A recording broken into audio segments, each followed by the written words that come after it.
সকালের সময় ছিল। খেতে শুকনো আর খারাপ ফসল ছিল। আরিয়ান আর আরিয়ানের বাবা নিরাশ হয়ে মাথা নিচু করেছিল। আরিয়ানের মায়ের চোখে চিন্তা স্পষ্ট দেখা যাচ্ছিল। এবার কি হবে? আমাদের সব ফসল নষ্ট হয়ে গেছে। সারা বছরের পরিশ্রম জলে গেল সব। এখন কি করে সংসার চলবে?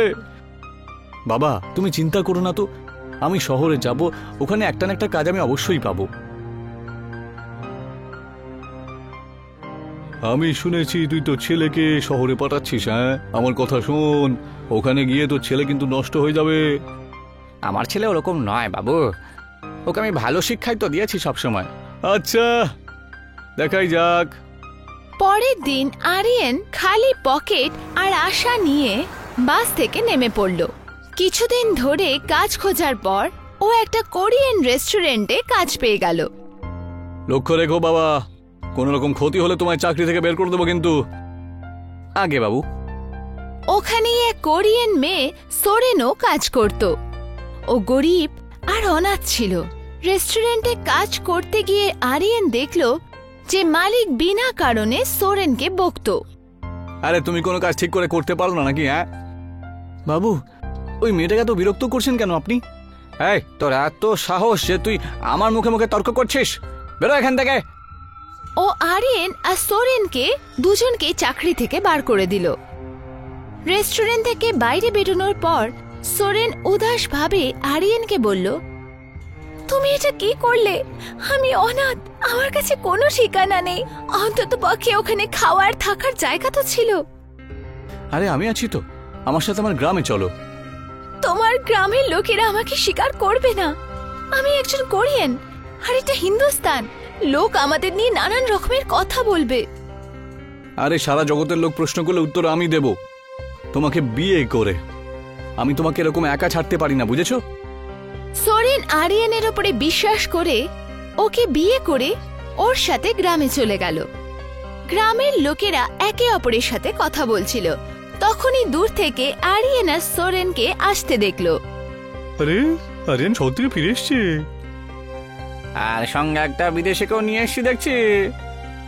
দেখলে তো, বলতো যে ছেলেটা নাকি শিক্ষা দীক্ষা ভালো পেয়েছে, আর এখন দেখো কোরিয়ান বউ নিয়ে এসেছে।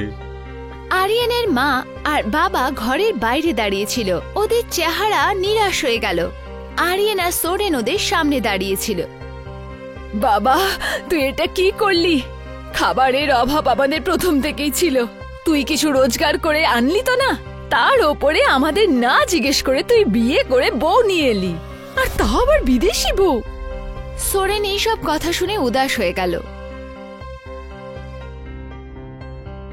রাতের সময় ছিল। আরিয়ান আর সোরেন বাড়ির বাইরে বসেছিল। আরিয়ান উদাস ছিল। আমি একটা জিনিস বুঝতে পারছি না যে কি করব। কাজও নেই, পয়সাও নেই আমার কাছে। এখানে আমরা কি করে থাকবো? আমি কিছু ভাবছিলাম। কি? যখন আমি কোরিয়ায় ছিলাম তখন আমার মা খুব সুস্বাদু নুডলস বানাতো। আমি ওনার থেকে শিখেছিলাম যদি আমরা গ্রামে রামেন নুডলস বিক্রি করি। কিন্তু এখানকার লোকজন রামেন নুডলস থোড়ি না খাবে। যদি স্বাদ ভালো হয় তাহলে সবকিছু বিক্রি হবে। শুধু আমাদের লোকেদের টেস্ট করাতে হবে। কিন্তু গ্রামের লোকেদের কাছে তো বেশি পয়সা থাকে না, তাই না? এই জন্য এটাকে আমরা শুধু 1 টাকায় বিক্রি করব। আমি তো বুঝতে পারছি না যে 1 টাকাতে বিক্রি করে আমরা রোজগার করব কি করে। দেখো, আমি হিসেব করে ফেলেছি। 1 প্যাকেট রামেন নুডলস 10 টাকায় হয়। ওখান থেকে 5টা ছোট ছোট বোল বানানো যাবে। মানে 1 বাটির খরচ 2 টাকা। তাও 1 টাকায় বিক্রি করে লসই তো হবে। হ্যাঁ, কিন্তু লোক যখন এটা পছন্দ করবে তখন সব কিনে নেবে। তারপর আমরা প্রত্যেক বোলে একটু সেদ্ধ ডিম, পেঁয়াজ কলি আর মশলা দিয়ে ওটা আরো টেস্টি করে দেব। আর আস্তে আস্তে লোকেরা এটা খুব পছন্দ করবে। আর যদি গ্রামের 100 লোক প্রতিদিন খায় তাহলে 100 টাকা রোজ আসবে। আর যখন দূর দূর থেকে লোকেরা খেতে আসবে তখন আমরা আরো রোজগার করতে পারবো। কিন্তু একটা ছোট্ট ব্যবসা করার জন্যও তো আমাদেরকে পয়সা জোগাড় করতে হবে। সোরেন তুরন্ত নিজের গলা থেকে চেন বার করে আরিয়ানকে দিয়ে দিল আর বলল, এটা আমার মা আমাকে গিফট করেছিল। এটা তুমি বিক্রি করে দাও। এখান থেকে যা টাকা পাওয়া যাবে সেটা দিয়েই আমরা ব্যবসা শুরু করব। আমি এটা করতে পারবো না। এটা তোমার মায়ের একটা চিহ্ন। তুমি আমার বর, এটা তোমার থেকে বড় নয়। আর যখন আমাদের বিজনেস সফল হবে তখন এটা আমরা আবার কিনে নেব। আরিয়ানের নিজের বইয়ের এই সমাধান পছন্দ হলো। পরের দিনও চেন বাজারে বিক্রি করে একটু পয়সা নিয়ে এলো। গ্রামের চপালের কাছে একটা ছোট কাঠের দোকান বানানো হলো। দোকানের ওপরে একটা বোর্ড লাগানো ছিল, কোরিয়ান বইয়ের রামেন, শুধু 1 টাকায়। আরে এটা আবার কিরকম ঠাট্টা? হ্যাঁ, এত সস্তা জিনিস আবার কেউ বিক্রি করে নাকি? আরে দেখলে তো, আরে বুদ্ধিমান ছেলের বুদ্ধিমতী বউয়ের একটা কামাল।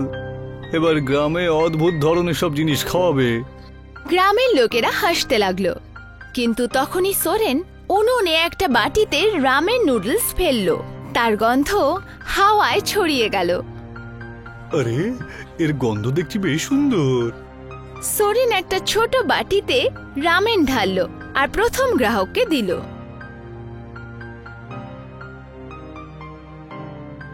আরে এ তো বেশ সুস্বাদু খাবার।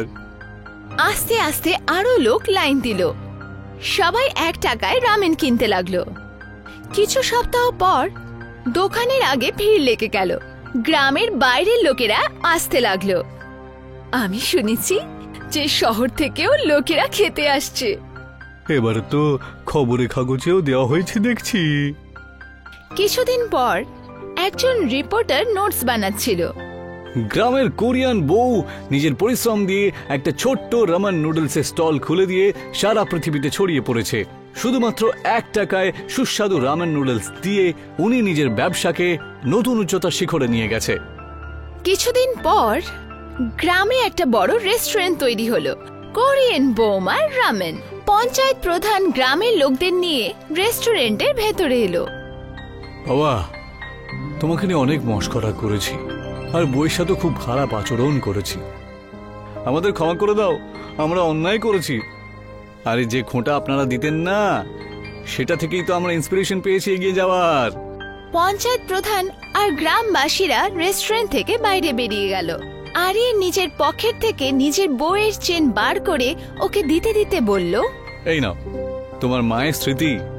টাকায় বিক্রি করেছিলাম, কালকে এটা দ্বিগুণ দাম দিয়ে আমি কিনে নিয়েছি। আরিয়ানের বউ দ্বিতীয়বার নিজের মায়ের দেয়া গিফট গলায় পড়ে নিল। কখনো ভেবেছিলাম যে 1 টাকার এই রামেন আমাদের এত দূর পৌঁছে দেবে? পরিশ্রম আর কঠোর পরিশ্রমের দ্বারা যে কোনো কিছু সম্ভব, এইটুকু বলেই দুজনে হাসতে লাগলো।